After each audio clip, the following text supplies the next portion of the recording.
मित्रांनो, ठरलं तर मग या मालिकेच्या आजच्या भागामध्ये चैतन्य म्हणतो की प्रतिमा त्या सर्वांना खूप घाबरतात, कारण त्या फक्त सायली वहिनीकडे आता जात आहेत. तेव्हा प्रियाचा आता जळफळाट होऊ लागतो. मग आता सायली खूप प्रेमाने पूर्णाजींना सांगते, मी प्रतिमा आत्यांना काहीही कमी पडू देणार नाही, हे तुम्हाला वचन देते. तेव्हा पूर्णाजी या खूपच खुश होतात, त्यांचे डोळे आनंदाने पाणवतात. मग त्या सायलीजवळ येतात आणि तिला घट्ट मिठी मारतात. त्या म्हणतात, माझ्या कातड्याचे जोडे जरी तुझ्या पायात करून घातले ना बाळा, तरीही तुझे उपकार मी कधीही फेडू शकत नाही, कारण या घरात सुख आणावंस अशी त्या देवाची इच्छा असेल, म्हणूनच तुला त्याने इथे आणलं असेल, असं म्हणून ते आता सायलीचं खूप कौतुक करत असतात. त्यावेळी सायली आता पूर्णाजींच्या तोंडावर हात ठेवत म्हणते की नाही, अजिबात असं बोलायचं नाही पूर्णाजी, हे माझं कर्तव्यच आहे. तेव्हा पूर्णाजी त्याचबरोबर सायली या दोघींमधील प्रेम पाहून आता घरातील सर्वजण खूप खुश असतात. सर्वांच्या डोळ्यातून आता आनंदाश्रू येत असतात. प्रिया मात्र मनातल्या मनात आता विचार करत असते की माझं अख्खं आयुष्य माझ्या डोळ्यासमोर आता कोसळतंय. ही फोटोतली बाई आता जिवंत होऊन आमच्या सर्वांमध्ये आली. त्याचबरोबर ही म्हातारी सायलीला अजूनच डोक्यावर बसवतीये आणि हा नागोबा नुसता ठोंब्यासारखा बघत बसलाय, असं म्हणून ती नागराजकडे खूप रागात पाहते. त्यानंतर विमल म्हणते, आता मी सर्वांसाठी आता जेवण बनवायला घेते. मग आता सायली म्हणते, थांबा, मी सर्वांसाठीच आता पिठलं भाकरी बनवते. मग आता प्रिया म्हणते, शी, अगं सायली, तुला काही कळतं का? माझी आई एवढ्या वर्षांनी घरी आली आहे. तुला जर स्वयंपाक करायचा कंटाळा आला असेल तर मला सांग, मी बनवते माझ्या आईसाठी काहीतरी गोडधोड, पण हे पिठलं भाकरी काय? तेव्हा सुमन म्हणते, आपल्या प्रतिमा वहिनींना अगं तन्वी पिठलं भाकरी खूप आवडते. तेव्हा घरातील सर्वजण खुश होतात. मग आता सायली म्हणते, अगं प्रिया, गणपतीत जेव्हा गौराई माहेरवाशीन येतात तेव्हा पिठलं भाकरीचा तर नैवेद्य दाखवतात, आणि ही माहेरवाशीन तर बऱ्याच वर्षांनी तिच्या आईच्या कुशीत आली आहे. मग आपण तिला ही सुद्धा पिठलं भाकरीच खाऊ घालूयात ना. तेव्हा प्रियाला राग येतो. घरातील सर्वजण मात्र खुश असतात. पूर्णाजी म्हणतात की हो सायली, तुझं बरोबर आहे. आज सायली आता लगेच कामाला लागते. तर नागराज मनातल्या मनात विचार करतो, आता काहीही करून या प्रकरणाचा सोक्षमोक्ष लावायलाच हवा. ही प्रतिमा वहिनी कशी आली कळतच नाही, असं म्हणून तो आता लगेच रविराजला विचारतो, दादा, मी जाऊ का? जरा पोलीस स्टेशनमध्ये सुद्धा जातो, त्या चोरीचं प्रकरण कुठपर्यंत आलंय ते पाहतो.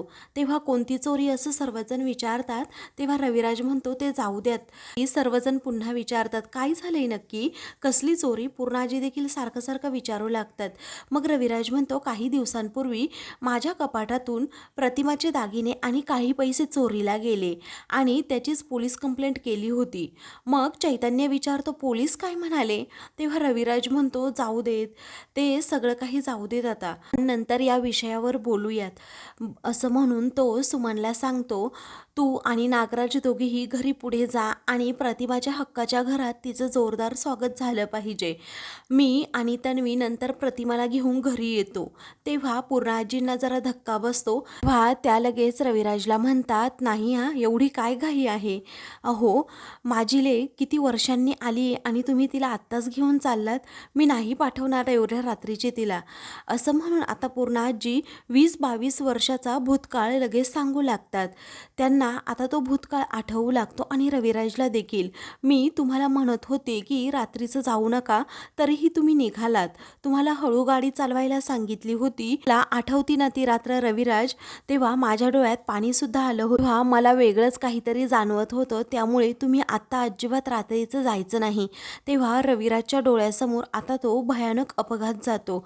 त्याला तो सारखा सारखा आठवत असतो आणि मग त्याच्याही डोळ्यात पाणी येतं.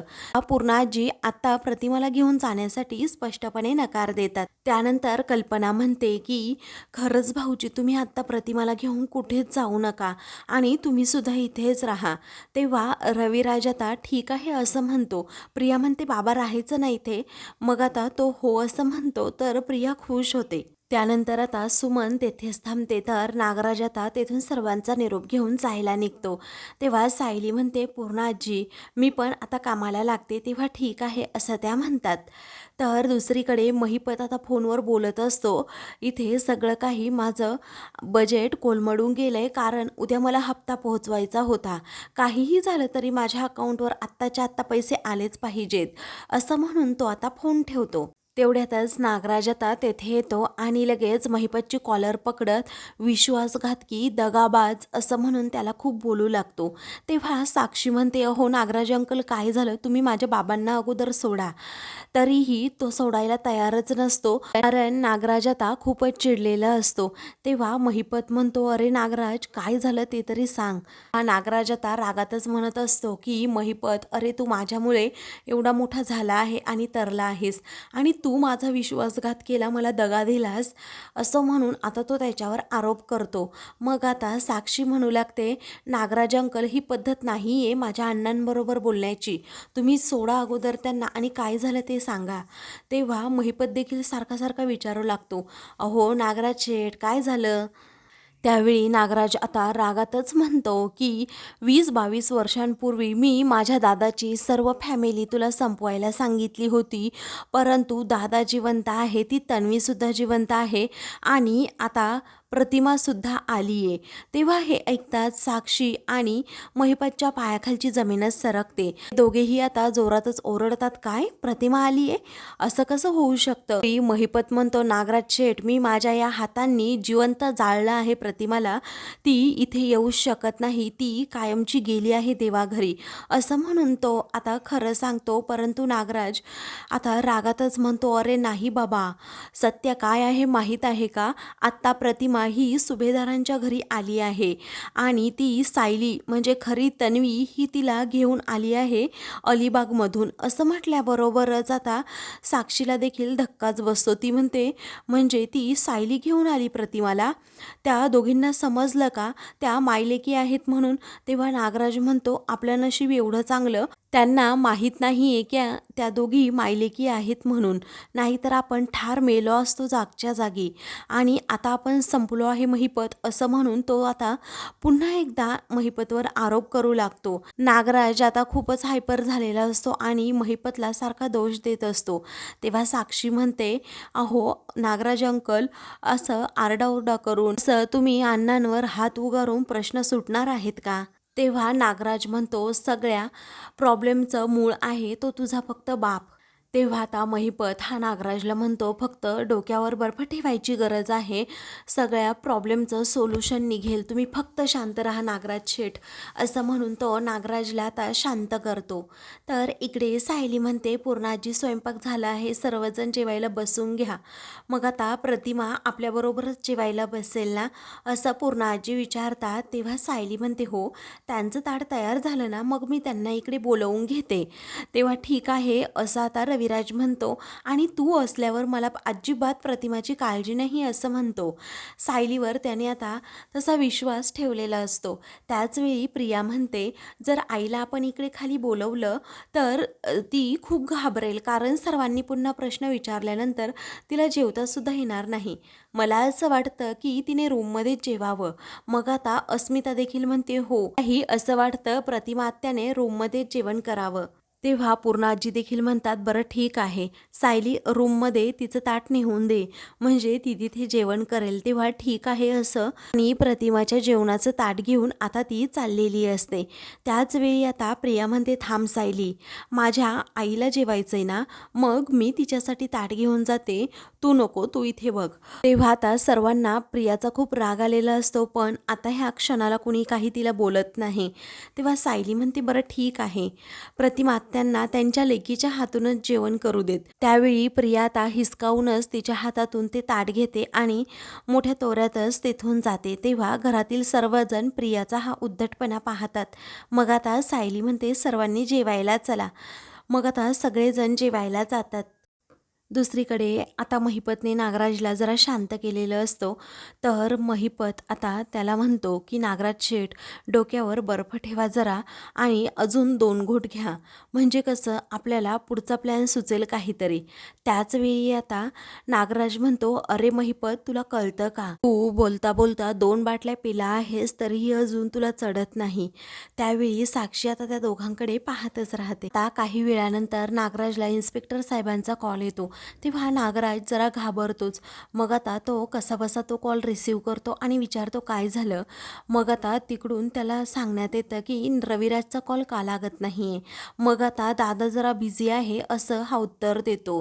तेव्हा दुसरं काही काम असेल तर मला सांगा, मी दादाला मेसेज देतो असं नागराज म्हणतो. आणि पुढे सांगू लागतो की तुम्ही दागिन्यांचं आणि पैशांचं अजिबात टेन्शन घेऊ नका, कारण तुम्हाला माहीत आहे का, ते पैसे आणि दागिने घरातच सापडले आहेत, दुसरीकडे कुठेतरी ठेवले गेले होते.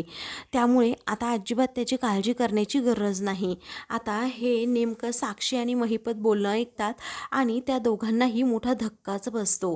रागातच ते आता खूप नागराजकडे पाहू लागतात.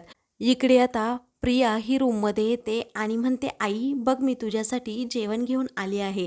तुझ्या आवडीची पिठलं भाकरी मी माझ्या स्वतःच्या हाताने बनवली आहे माझ्या लाडक्या आईसाठी, असं म्हणून आता ती तिच्याजवळ येते. पण प्रतिमा खूपच घाबरते आणि लगेच प्रियापासून दूर जाते. तेव्हा प्रिया तिच्या पाठोपाठ जात म्हणते, अगं गौरी गणपतीमध्ये नाही का त्या गौराया माहेरवाशीन येतात, मग तिला पिठल्या भाकरीचं नैवेद्य दाखवतात. तसं तू खूप वर्षांनंतर आली आहे ना, म्हणून तुझ्यासाठी मी हे पिठलं भाकरी बनवले, धर नाही, असं म्हणून प्रिया आता लगेच पुढे पुढे करत असते. परंतु प्रतिमा आता अजिबात तिच्याजवळ जात नाही की थांबत नाही. तेव्हा आता मनातल्या मनात प्रिया म्हणू लागते की ती माज आहे, ही फोटोतली बाई जिवंत होऊन आली कशाला काय माहीत, उगीच माझ्या डोक्याचा ताप वाढला आहे आणि आता खूप ॲटिट्यूड दाखवतीये, जेवण करायचं तर करत सुद्धा नाही. त्यानंतर आता प्रिया खूपच जबरदस्ती करू लागते आणि तिला घास भरवू लागते. तेव्हा आता प्रतिमा नाही नाहीच म्हणत असते, तरीही प्रिया आता अजिबात ऐकायला तयारच नसते. मग आता तेथे सायली येते आणि प्रियाचा हात पकडते. सायलीला आता खूप राग आलेला असतो. ती म्हणते, प्रत्येक गोष्टीमध्ये अशी जबरदस्ती करून चालत नाही. अगं खूप लहान मुलासारखं यांनासुद्धा भरवावं लागेल, तुला समजतं की नाही काही, असं म्हणून आता ती प्रियाला खूप बोलते. तेव्हा प्रतिमा त्याला ती म्हणते की तुम्ही चला आमच्याबरोबर खाली सर्वांबरोबर जेवण करा, म्हणजे 2 घास तुम्हाला आपल्या माणसांमध्ये सुद्धा जास्त जातील. म्हणून ती आता प्रियाकडून ताट घेते आणि प्रतिमाला बाहेर घेऊन चाललेली असते. आता प्रियाच्या नाकावर टिचूनच सायली प्रतिमाला घेऊन बाहेर चाललेली असते. तर प्रियाचा जळफळाट होतो, त्यामुळे ती खूप रागात त्या दोघींकडे पाहत असते. त्यानंतर आता प्रतिमाला सर्वांसोबत जेवण्यासाठी म्हणून सायली आता खाली हॉलमध्ये घेऊन येते. त्याच वेळी आता प्रिया अजून रागात सायलीकडे पाहत असते. तेव्हा प्रतिमा, आत्या तू आलीस, असं चैतन्य म्हणतो. मग आता रविराज पटकन त्याच्या जागेवरून उठतो. तेव्हा सायली सर्वांना सांगते की आज प्रतिमा आत्या आपल्या सर्वांसोबत जेवण करणार आहे. मग आता रविराज म्हणतो, तिला इथेच बसू देत ना मग माझ्या जागेवर. तेव्हा ठीक आहे असं सायली म्हणते. त्यावेळी आता रविराज लगेच बाजूला जाऊन बसतो. मग आता प्रतिमाला सायली तिथे बसायला सांगते. प्रतिमा आता नकोच म्हणत असते, तरीही सायली तिला जबरदस्ती करतेच. मग आता प्रतिमा तेथे बसते. तिने आपला चेहरा लपवलेला असतो. रविराज सारखा सारखा प्रतिमाकडे पाहत असतो. मग आता घरातील सर्वजण जेवण करणार असतात.